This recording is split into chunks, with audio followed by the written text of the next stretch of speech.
bigay ka ng bigay ng advice sa kung sino-sino mga tao. Tapos kayo pala ng asawa mo, kayo may problema. Nakita ka namin sa restaurant kagabi at nakausap namin si Angie, yung asawa mo.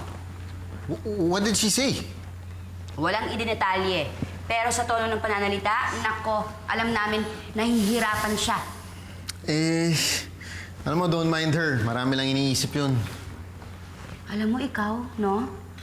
Parang hindi yata maganda yung sinasabi mo. Di ba nga ikaw ang nagsasabi sa amin na dapat hindi binabaliwala ang mga asawa? Tapos ngayon maririnig ko yan sa'yo? Hindi tama yan. Sinasabi ka pa yung share the responsibility, yung ganun. Ano yun?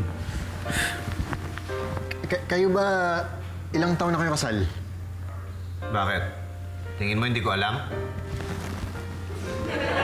19 years.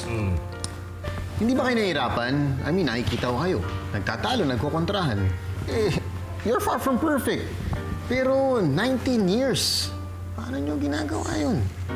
Hindi na naman namin iniisip kung gaano katagal na kaming kasama. Hindi namin binibilang yun. Ang importante, basta masaya ka pag kasama mo yung asawa mo. Tsaka lahat naman ng mag-asawa nagkakaproblema eh. Pero sana hindi nawawala yung pareho kayo gusto ninyo mabigyan ng solusyon yung problema. Tama. Tsaka problema yung tinatapos, hindi relasyon.